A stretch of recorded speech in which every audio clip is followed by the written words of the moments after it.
à travers ce court entretien, nous exprimer sur la situation du Sénégal qui aujourd'hui attire tous les regards. Je commencerai par présenter des excuses au peuple sénégalais. Pas à mon nom, mais au nom de tous ceux qui sont à l'origine de cette mascarade qui n'honore pas le Sénégal. Et ce que nous voulions justement éviter, lorsque, au début de cette affaire, nous avions appelé le président Macky Sall et tous les comploteurs qui sont derrière cette affaire-là à reculer pendant qu'il était encore temps.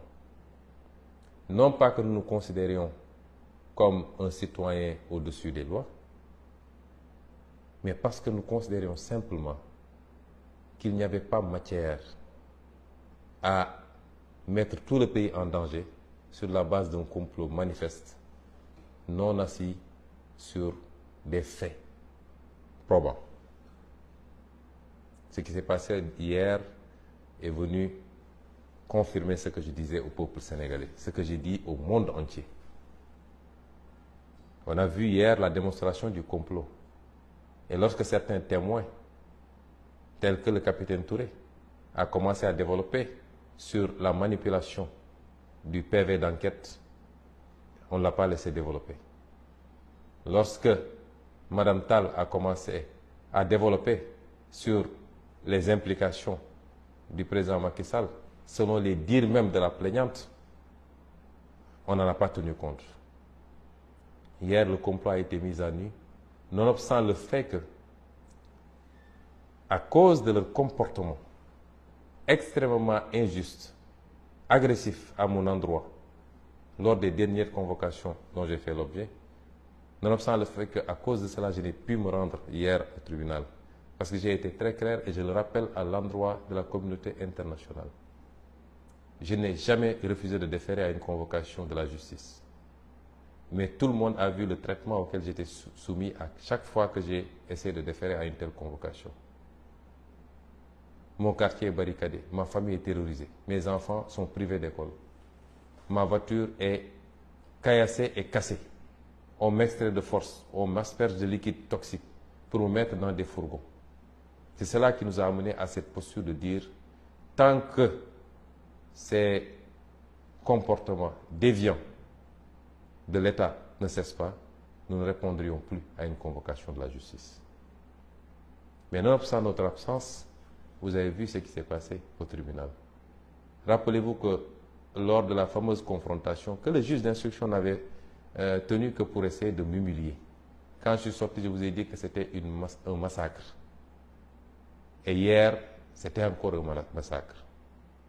Le seul objectif, c'était de livrer une jeune fille manipulée, à qui on a promis passeport diplomatique et exil à l'étranger, plus de fortes sommes d'argent, qui ne comprend même pas le rôle qu'on veut lui faire jouer, l'amener devant un tribunal et lui imposer des récits salaces, soi-disant pour jeter l'opprobre sur le candidat Ousmane Sonko. Et c'est ça qui est dramatique. Une jeune fille de rien du tout,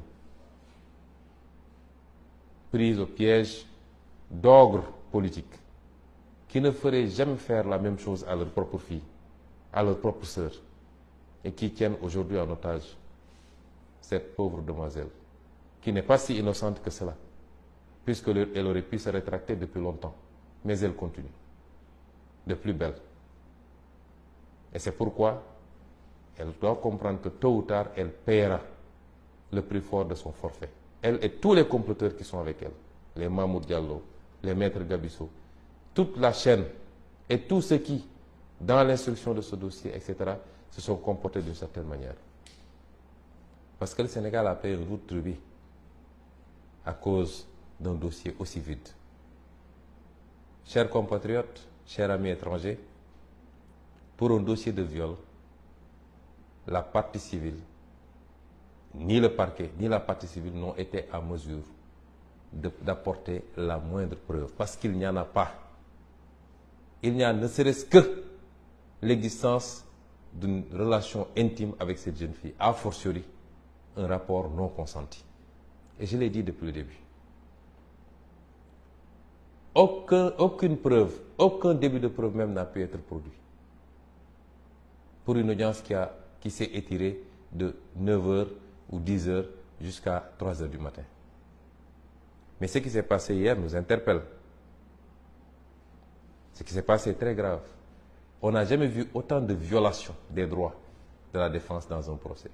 Comment peut-on admettre, alors que le droit, le code pénal et le code de procédure disent de manière très claire qu'on ne peut pas juger quelqu'un en matière criminelle sans l'assistance d'un avocat. Et hier, des juges ont soumis Mme Ndeye Khady Ndiaye en état de grossesse de 8 mois à une procédure que rien ne justifiait, un empressement que rien ne justifiait, toute une journée jusqu'à tard la nuit, sans qu'elle soit assistée par un avocat. Comment vouliez-vous qu'on fasse confiance à une justice qui fonctionne comme ça? Il n'y a pas de violation plus flagrante. Elle n'a pas eu droit à un avocat. Et le tribunal lui demandait de poser des questions aux témoins parce qu'elle était son propre avocat. À l'endroit de la communauté internationale, c'est ça la justice sénégalaise aujourd'hui sous Macky Sall. Et on nous dit de faire confiance à cette institution-là pour juger en son âme et conscience. Les violations, on ne peut même pas les énumérer. Elles sont énormes. On a voulu faire croire aux Sénégalais que j'aurais reçu une citation. C'est parfaitement faux. Jamais je n'ai reçu une citation. Le commissaire Mansali de Ziguinchor a délibérément menti, si c'est lui qui est l'auteur du PV, en disant qu'il m'a trouvé devant chez moi, en décrivant les murs de la maison, et tout Ziguinchor connaît ma maison, et qu'il m'aurait remis une citation que j'ai refusé de prendre et que je n'ai pas signée. Je jure qu'il a menti. Et, comble de contradiction, on antidate ce document, parce que lui, il a été saisi le 11, au soir. On antidate ce document pour le dater du 11, sous la supervision du commissaire Adramé Sarr de la DIC, et le même commissaire Adramé Sarr établit un autre document pour le 16, donc postérieur à ce document, pour dire qu'il n'a pas pu remettre de convocation à Ousmane Sonko. Un crime n'étant jamais parfait, nous sommes en présence d'un mensonge. Comment aujourd'hui la police de ce pays, et c'est la deuxième fois qu'on m'a fait ça, parce qu'on m'avait fait ça avec le dossier ce faux dossier de diffamation, en se présentant chez moi et en disant qu'un de mes gardes du corps a déchargé alors qu'il n'en était absolument rien. On établit des faux pour essayer de forcer. Et un juge récupère ça, il ne veut pas voir la réalité et dit que Sonko a reçu sa citation. Ensuite, on balance à une certaine presse qui dit que Sonko a reçu une citation. Depuis que j'ai maille à partir avec la justice sur des dossiers fabriqués, jamais mes droits n'ont été respectés. Et aujourd'hui, si on avait une vraie justice, c'est ces comploteurs-là qui auraient dû être poursuivis. Et pourtant, j'ai déposé des plaintes depuis plusieurs mois maintenant. Gageons qu'elles ne seront jamais instruites par cette justice, par ce parquet général complètement pourri, par ceux qui doivent instruire les dossiers. Et c'est ça la réalité du Sénégal aujourd'hui. On nous dit de faire confiance à cette justice. Je suis désolé, je ne ferai jamais confiance à cette justice. Nous sommes en face de dossiers politiques. Et comme disait le président Abdoulaye Wade, un dossier politique ne se gère pas au niveau des prétoires. Et ce qui s'est passé hier le prouve. Depuis quand le tribunal se transforme en une salle de projection pornographique, simplement pour essayer d'atteindre un opposant, sur des faits qui n'existent pas, qui ne sont pas établis. Et c'est pourquoi nous considérons que, et nous continuons à appeler tous les Sénégalais à se mobiliser. Comment est-ce qu'un tribunal peut faire face à une partie civile qui vous étale des mensonges et des contradictions? Les vidéos sont là qui font lésion, où cette partie civile disait détenir des preuves irréfutables sur son téléphone portable. Ni à l'instruction, ni à l'enquête de gendarmerie, encore moins à l'audience, elle n'a pu produire cela. Comment cette partie civile peut dire qu'elle ne connaît pas Mamour Diallo alors qu'il y a une vidéo qui circule où elle dit « c'est moi qui ai enregistré Mamour Diallo parce que je voulais avoir des preuves pour la suite ». Comment cette partie civile peut avoir déclaré avoir été enceinte et 2 ans plus tard, toujours pas de bébé, et devant un juge, elle dit non, c'était juste pour avoir la possibilité de m'échapper. Et enfin, la liste est encore longue, on peut encore sortir, mais comment une partie civile peut reconnaître devant un juge que les audios qui ont été présentés par un témoin, dans lesquels elle disait nommément elle disait carrément que c'était un complot ourdi par Mamour Diallo, qui lui a promis des choses. À la question, est-ce que vous reconnaissez votre voix dans cet audio-là et est-ce que vous les validez? Elle dit oui, mais je le faisais juste pour m'amuser et pour tromper les gens. Quelle crédibilité peut-on accorder à une partie civile qui ment à tout le monde, qui a accusé tout le monde, y compris ses avocats, beaucoup de personnalités de la République? Comment est-ce que la République du Sénégal, la justice sénégalaise peut s'abaisser à ce niveau-là pour dire soi-disant qu'ils organisaient ce procès? Simplement parce qu'il faut atteindre Ousmane Sonko. Voilà là où nous en sommes. Et c'est cela que nous voulions éviter au Sénégal. Parce que le Sénégal ne mérite pas ce spectacle-là. Beaucoup de manipulations depuis hier. Une certaine presse, mais qui ne nous surprend pas, notamment le journal L'Observateur, qui va jusqu'à pervertir les déclarations des témoins, dont les témoins clés. Hier, tous les témoins ont été à décharge. Tous. Et ils sont allés fabriquer un témoin qui n'a été là ni à la phase d'enquête de la gendarmerie, ni à la phase d'instruction. À la dernière minute, lors du procès, on nous sort un témoin que personne ne connaît pour raconter des histoires. Tous les autres témoins ont témoigné à décharge. Et surtout les témoins clés.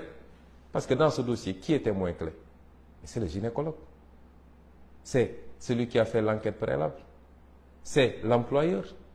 C'est l'autre masseur. C'est ça les témoins clés. Et tous ces témoins clés ont témoigné à décharge. Pas parce qu'ils veulent être avec Ousmane Sonko, parce que je ne les connaissais pas jusqu'à cette période-là. Et tous sont des proches plutôt de la partie civile. Comment un juge peut, sur un dossier comme ça, imaginer une fraction de seconde aller condamner Ousmane Sonko? Et voilà où on en est. Et c'est pourquoi, malgré toute la manipulation médiatique, le peuple sénégalais n'est pas dupe et comprend ce qui est en train de se passer. Et c'est à ce même peuple sénégalais que je lance un appel. Ils vont chercher toutes sortes de parades pour trouver ne serait-ce qu'un petit prétexte pour essayer de condamner Ousmane Sonko. Ce procès a déjà été fait par le peuple sénégalais. Le président Macky Sall veut nous faire croire que quand il mord, il ne lâche que quand ça coupe. Il ne doit pas avoir plus de détermination que nous. Ou alors on n'aurait pas la vérité avec nous. Il ne doit pas être plus déterminé que nous. Ni lui, ni son groupe de comploteurs, encore moins sa succursale politique, qui passe tout son temps à insulter, du matin au soir, à essayer de dénigrer, de jeter l'opprobre sur les gens. Je l'avais dit, je maintiens mon gatsa, œil pour œil, dent pour dent, parce qu'ils ne sont pas plus nombreux que nous dans ce pays. Ils ne sont pas plus déterminés. Nous n'avons pas à fléchir devant Macky Sall, parce qu'il n'est pas dans le vrai. Et on lui a donné toutes les opportunités possibles pour comprendre que la voie qu'il s'est choisie est sans issue. Mais apparemment, il n'en fait qu'à sa tête. Parce qu'il croit qu'il a la police, la gendarmerie et quelques magistrats, il peut faire ce qu'il veut. Je vous ai toujours dit que je suis prêt au sacrifice ultime. Ce n'est pas pour autant qu'ils vont essayer de m'assassiner pour dire c'est lui qui avait dit qu'il serait. Donc il s'est tiré une balle. Non, je ne suis pas suicidaire. Je sais ce que ça veut dire dans ma religion. Mais je me battrai avec tous les moyens qui sont à ma disposition contre l'injustice. Et j'appelle tous les Sénégalais à se mobiliser à nos côtés. Parce que si Macky Sall arrive à ses fins avec Ousmane Sonko, mais rien ne le retiendra plus dans ce pays. Et vous le savez, ce sera la dictature totale. Il avait réussi à se baliser tout un boulevard et c'est au dernier moment qu'il a vu sortir de nulle part un Ousmane Sonko et ça lui a posé un problème. Et donc, j'en appelle à tous les Sénégalais, la jeunesse particulièrement,